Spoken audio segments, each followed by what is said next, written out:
மனிதனின் ஆற்றல் ஒருமுகப்படுத்தினால், மனிதனின் ஆற்றலை ஒருமுகப்படுத்தினால் தானே உலகில் உள்ள அறிவை மனிதன் பெறுகிறான். திராட்டகா பண்ணுங்க, ஒருமுகப்படுத்தலாம் சொல்றோம். வேற என்ன? மெழுகுவத்தி ஏத்தி பாருங்க.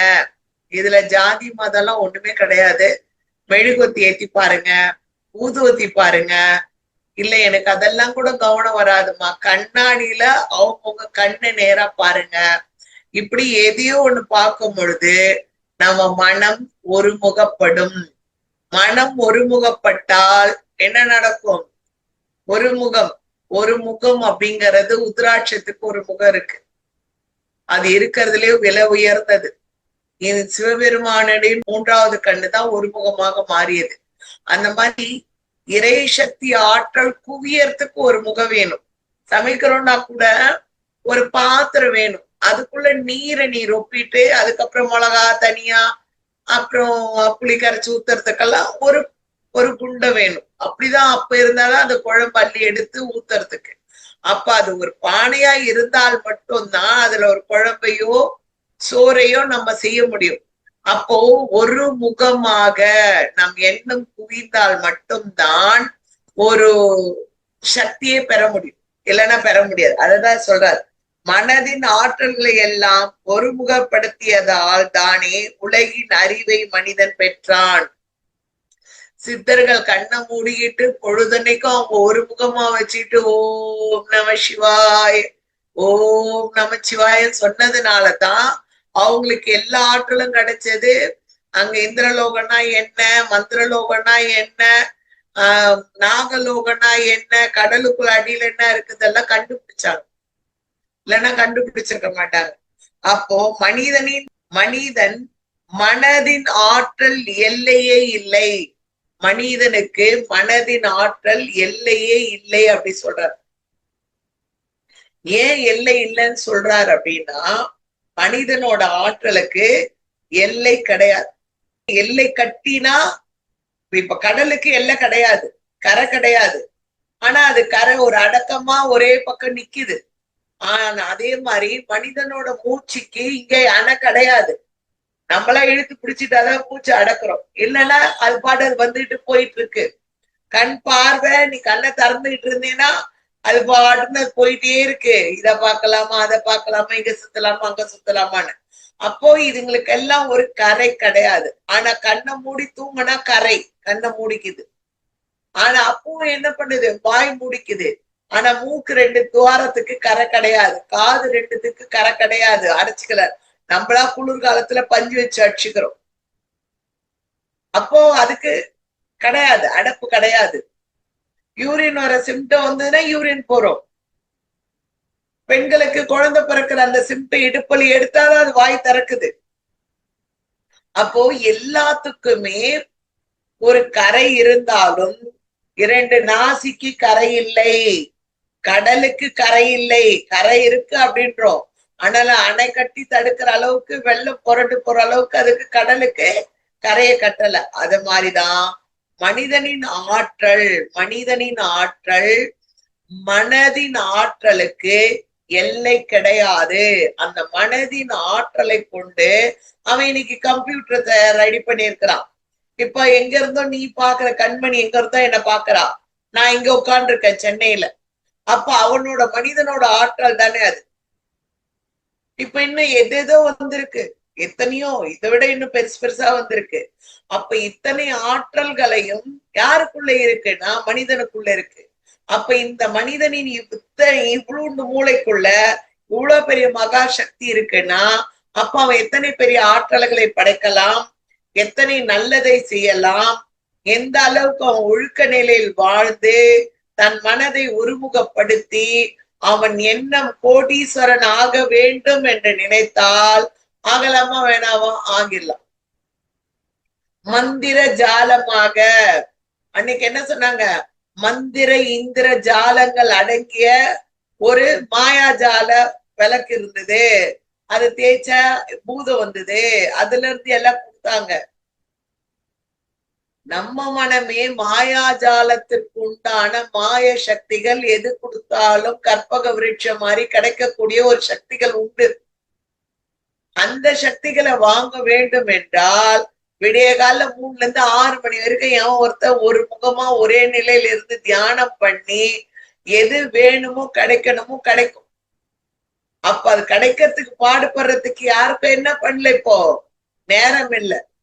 நம்ம நிறைய சிந்தனை பண்ணி என்ன பண்றோம், டயர்ட் ஆகி வேலை செய்யறோமோ இல்லையோ. அந்த காலத்துல அடுப்பு எரிச்சுதான் சமையல் பண்ணோம், விறகு வெட்டின்னு வந்தோம், வீட்டுல துணி துவைச்சோம், வீட்டிலேயே வீட்டை பெருக்கி எடுத்தோம், தொடச்சி எடுத்தோம், பசங்களை பார்த்துக்கணும், குழந்தைங்களுக்கு கல்வி கத்து கொடுத்தோம்.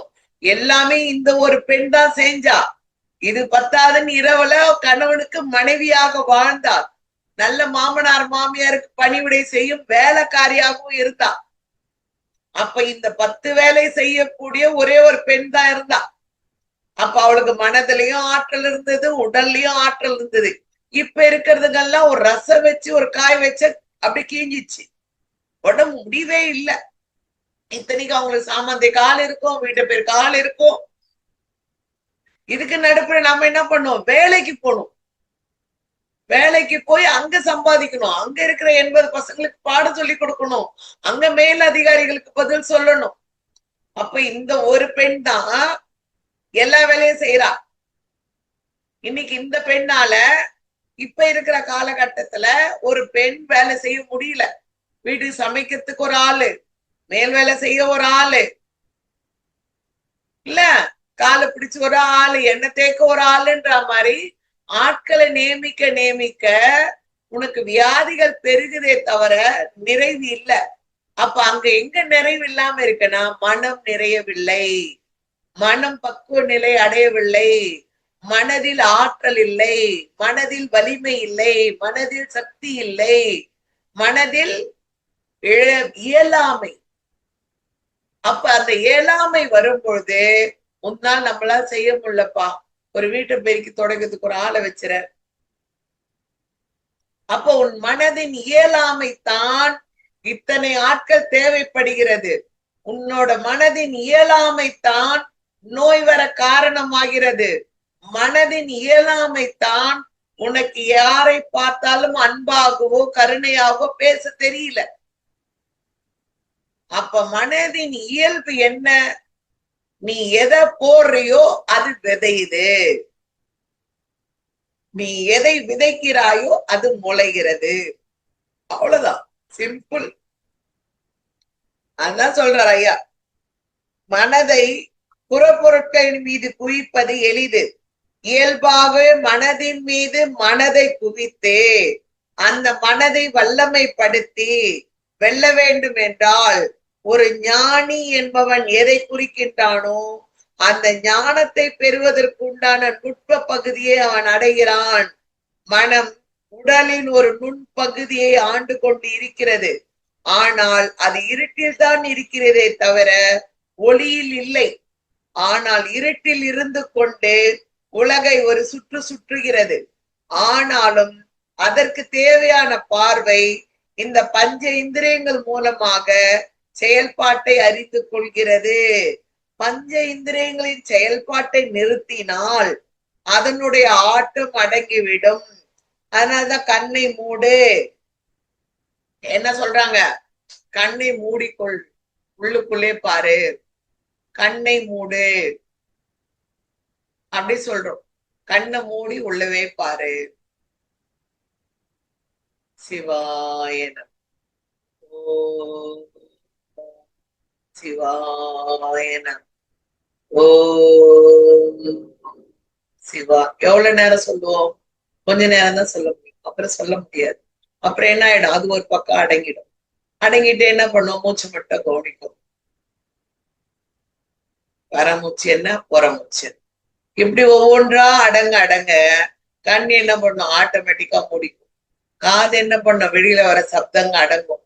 மூக்கு என்ன பண்ணும், மூச்சு வர்றத நிறுத்தும். யாருக்கு அதிகமான ஆயுளு, ஆமைக்கு. ஆமை எத்தனை ஆண்டு வாழுது, 500 ஆண்டு வாழுது, 5000 ஆண்டு வாழற ஆமைகளும் உண்டு. அதே மாதிரி அரச மரம் 1000 ஆண்டுகளும் வாழுது, அதுக்கு மேல் கொண்டும் வாழுது. இன்னும் நம்ம திருவான்மையூர்ல இருக்கிறது 800வது ஆண்டு இருந்த அந்த மரம், அகத்தியர்லாம் வந்து பாடின மரம். இன்னும் இருக்கு. 900 போய் 2000 போய் 3000 ஆண்டுகளுக்கு மேல ஆயிடுச்சு. அப்ப எதுக்கு அதுங்களுக்கு 1000 காலத்துக்கு நீடிக்குது அப்படின்னா, அதுங்க ஒரே சுவாசமா விடுது. எந்த கெட்ட எண்ணங்கள் இல்ல, யாருக்கும் கெடுதல் புரிய போறது இல்ல, நல்லதை மட்டுமே சொல்லுது, நல்லதை மட்டுமே செய்யுது, நல்லதை மட்டுமே பழகுது. அப்போ நல்ல ஒரு உள்ளத்தை அது அடைந்ததுனால மரமாக இருந்தாலும் அதை போற்றி வணங்கக்கூடிய அளவுக்கு அரச மரத்தை நம்ம என்ன பண்றோம், சுற்றி வலம் வரும். யாரெல்லாம் அரச மரத்தை சுத்தி மண் இருக்கோ அந்த மண்ணு மேல நின்னுட்டு அந்த மரத்தை என்ன பண்ணணும், நம்ம போய் சேர்த்து கட்டிக்கணும். கட்டிக்கிட்டு ஐயனே மரமே, அரச மரமே, உனக்குள்ள இருக்க சக்தி எல்லாம் எனக்கு தா, என்னுடைய சக்தி என் உடம்புல இருக்கிற தேவையில்லாத சக்தியெல்லாம் நீ எடுத்துக்கிட்டு உன்னோட சக்தியை எனக்கு தந்தேனா நானும் உன்னை போல் என்ன பண்ணலாம், மரம் போல் நின்று எல்லாருக்கும் நிழல் தருவது போல் நானும் இருப்பேன். உன் பழத்தை உண்டு எப்படி பறவைகளாம் சாப்பிடுதோ என்னால முடிந்த அளவுக்கு நான் எல்லா மக்களுக்கும் உதவி புரிவேன். அதனால எனக்கு உன்னோட சக்தியை தா அப்படின்னு அதை சேர்த்து அணைச்சுக்கணும். மரம் சேர்த்து அணைக்கும் பொழுது அந்த மரம் நம் மீது பரிதாபப்பட்டு ஏத்துக்கும். ஒரு நாள்ல நடக்காது. டெய்லி ஒரு 21 நாள் போய் அது கிட்ட அந்த பாசஸ் கேட்டு கேட்டு கேட்டு வாங்கினீங்கன்னா ஒரு நாள் அது கொடுக்கும். ஒரே நாள்ல உங்களை கேட்டதோ நீ போய் கொடுத்ததுமே கொடுத்துருவலாம் நினைக்காதீங்க. அதுக்கும் அறிவு இருக்குல்ல, அதுவும் அது வேலையை காணும். அதனால நம்மளோட செய்கை எது நன்மை தீமையாவோ அதுதான். நாம ஒரு பக்கம் ஒரு மாதிரி குடி குடிச்சுட்டு கொள்ளையடிச்சுக்கிட்டு அதுக்கப்புறம் வரவங்களெல்லாம் அதட்டிக்கிட்டு சோறு போடாம பொறாமையில இருந்துகிட்டு சோம்பேறியா இருந்துகிட்டு கோழத்தனமா இருந்துகிட்டு இதையெல்லாம் இருக்கிறவனுக்கு கிடையாது. அதீதமா வயதுக்கு மீறி அதீத உழைப்பு இருக்கக்கூடாது, உழைப்பு இல்லாம இருக்கக்கூடாது. ஏதோ ஒரு உழைப்பு இருக்கணும். ஆனா உழைப்பு அதிகமா கொடுத்தவங்க இப்ப இருக்கிற காலகட்டத்துல உழைக்க முடியல. எதை தொட்டாலும் நோய், எங்க தொட்டாலும் வலி, எங்க தொட்டாலும் பிராணம் போகுது, பிராணன் போகுது. பிராணன் அங்க இல்ல, போயிடுச்சு, அதனால அங்க வலிக்குது. உயிராற்றல் அங்க இல்லை, அதனால அது வலிக்குது. எங்க வலி அதிகமா இருக்கிறதோ அங்க உயிராற்றல் இல்லை, அதனால அங்க வலி அதிகமா இருக்கு. அப்போ உயிராற்றல் அங்க போகுதுன்னு சொன்னா அந்த உயிருக்கு தேவையான சக்திகளை நீ பிடிச்சு வச்சுக்கிற வேறு சரியில்லை. வேறு நம்ம உடல்ல எது, வயிறு. வயிற்றுல எங்க இருக்கு, லிவர்ல இருக்கு. லிவர்ல இருக்கிற அந்த வேற்றின் சக்தி நல்லா இருந்ததுன்னா பரவி பரவி என்ன, ஏன்னா முதலில் உற்பத்தியான ஸ்தானம் லிவர்ங்கிறது. அதுதான் தொப்புள் கொடி. அது எல்லா ஆகாய மார்க்கமாக அண்ட சராசரங்களையும் ஆதி மூலத்தையே கொண்டுள்ளது அந்த தொப்புள் கொடி. அப்ப நம்ம நித்தமே தொப்புள் மேல கை வச்சு என்ன கேட்கலாம், ஆதி மூலமே நீதான், என் தொப்புள் கொடிதான், முதலில் உருவான ஜீவனே, என் தாய் வயிற்றில் நான் உருவாகும் போது இருந்த இறைவா, எனக்குள் எத்தனை எத்தனை பிறவிகள் எடுத்தாயோ அத்தனை பிறவிகளிலும் நான் நன்மை செய்தேனோ தீமை செய்தேனோ நான் அறியேன். அப்பனே, எனக்கு இந்த கர்மா என்ன கர்மாவோ அந்த கர்மாவை தீர்த்து எனக்கு நல்ல எண்ணங்களையும் நற்குணங்களையும் கருணையும் காப்பாய காப்பாய்ன்னு அதுகிட்ட கேட்கணும். அதுக்கு அடுத்தது என்ன உற்பத்தி ஆகுறது, இருதயம். அப்ப இருதயமே நீ 6வது வாரமே இருதயம் உருவாகிற. இந்த அன்றையிலிருந்து இன்று வரைக்கும் லேப்டாப்னு அடிச்சுக்கிட்டே இருக்கிற நீ இன்ன வரைக்கும் அடிக்கிற இந்த இருதய சத்தத்தை நான் கேட்டுக்கொண்டே இருக்கிறேன்னா நீ எந்த அளவுக்கு எனக்குள் வேலை செய்கிறாய். நீ நின்று விட்டாய், என்னை எரித்து விடுவார்கள். இறைவா, நீ நிற்காமல் ஓடிக்கொண்டே இரு. நான் மனித குலத்துக்கு சேவை செய்ய வைத்துள்ளேன். அந்த சேவைகள் அனைத்து பூர்த்தியானதுக்கு அப்புறமே நீ எனக்குள் இருந்து நின்று நிதானித்து செய்வாயாக அப்படின்னு அதுக்கு ஒரு கமெண்ட். அப்போ இதெல்லாம் நம்ம டெய்லி செய்யறோமானா செய்யல. உண்ணுவதும் உறங்குவதும் சாக்காடு, போக போறது உறுதி. யாரும் நிலை இல்ல, போக போறோம். ஆனா எதுக்கு இந்த ஆர்ப்பாட்டம், எதுக்கு இந்த சஞ்சலம், எதுக்கு இந்த சந்தேகம்? அவ்வளவுதான். இதுல எது புரியுது புரியல அப்படிங்கறதுக்கெல்லாம் நம்ம போகக்கூடாது. நமக்கு எது எது தேவைங்கிறத நீங்க முதல்ல என்ன பண்ணும், எழுதுங்க. ரைட்டிங் ரொம்ப பெஸ்ட். அத எவ்வளவு எழுதுறோமோ, என் தேவை இதுதான், விரலுக்கு மிஞ்சின வீக்க வேண்டாம், என் விரல் இதுதான், எனக்கு இது போதும் அப்படின்ற மாதிரி போயிடு. மனம் உடலின் ஒரு நுண்பகுதி, அது உடலின் மீது செயல்படுகிறது. ஒருவன் படித்துக் கொண்டிருப்பான், அப்போது அவனது மனமானது புத்தகத்தை பல பக்கங்களை படித்துக் கொண்டிருக்கும் போதே மனமானது குறுகியவுடன் தூக்கம் வந்து விடுகிறது. புத்தகம் தானே கீழே விழுந்து மடங்கி விடுகிறது. இதுதான் மனம். மனமானது அடங்கும் போது உடலுடன் தொடர்பு பொருள் விடுகிறது. எனக்கு தூக்கம் வரலன்னா கொஞ்ச நேரம் புத்தகம் எடுத்து படிங்க, அப்ப தூக்கம் வந்துரும் அப்படின்னு டாக்டர்.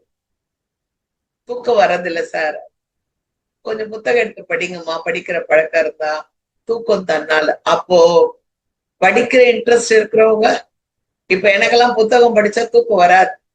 புத்தகம் நிறைய நேரம் படிப்பேன். தூக்கத்தை மூஞ்சி கழுவிட்டு வந்தாது உட்கார்ந்து படிக்கிறவன். அப்ப அவங்களும் என்ன பண்றது? அது சும்மா பொய். இப்ப சொல்லியிருக்காரு, தூக்கம் வரும்பொழுது புத்தகத்தை எடுத்து வைத்தால் ஒருவன் தூக்கம் கீழே விழுந்து விடும். புத்தகம் கீழே விழுந்தா என்ன நடக்கும்? அதுக்கப்புறம் ஆட்டோமேட்டிக்கா அவன் தூங்கிடுவான். அம்மா அப்பா யாராவது படுத்தாங்கன்னா கடத்திட்டு, தூங்குது பாரு எருமாடு படிச்சுக்கிட்டே அப்படின்னு சொல்லிட்டு அதை படுக்க வச்சுட்டு புத்தகத்தை மடிச்சு வச்சுட்டு போயிடுவான். அது போல அவர் சொல்றாரு, மனமானது உடலுடன் தொடர்புடையது. எனவே உடல் நோயுற்றால் மனம் சஞ்சலம் அடைகிறது. அதாவது மனமும் துக்கப்பட்டு நாம் முடியாத நிலைக்கு போய்விட்டோம், இனி நம்மை யாரும் ஆரோக்கியமானவர்கள் என்று சொல்ல மாட்டார்கள், அதனால் நாம் நோய்வாய்ப்பட்டு இப்படி வலிமை இழந்து இருக்கிறோமே என்ற கோபம், துக்கம், அழுகை, வருத்தம் இவை எல்லாம் மனதில் குடித்து கொண்டு கலக்கம் என்பதை ஏற்படுத்தி கொள்ளும் பொழுது கொஞ்சமாக இருந்த நோயும் அதீதமாக நோய் ஏற்பட வாய்ப்பு இருக்கிறது. இது உண்மையான ஒரு செய்தி. இது உண்மையிலும் உண்மை, ரொம்ப பெரிய உண்மை. எப்படின்னா, சும்மா ஒரு வைரல் ஃபீவர் சளின்னு தான் சொல்லுவோம் யார்கிட்டனா சொல்லும் போது. அது இப்ப என் போன்ல சொல்றோம். சொன்னதா எங்க அம்மா என்ன பண்றாங்க, என் தங்க கிட்ட சொல்றாங்க, அங்கிருந்து என்னடி ரொம்ப ஜுரமாமே, டாக்டர் கிட்ட போனியாமே அப்படின்னு. அடுத்து எங்க அண்ணன் பண்றான், என்னம்மா 4 நாள், நான் ஒரே ஒரு ஆள்கிட்டதான் சொன்னேன், ஆனா அடுத்த போனு 4 நாளா ஜுரம் அடிக்குதாமேம்மா, டாக்டர் கிட்ட போக்கதானே, இப்பெல்லாம் டைஃபாய்டு வருது, வேற ஏதோ வந்துட போகுது, எங்க கொரோனா மாதிரி கசிதான்.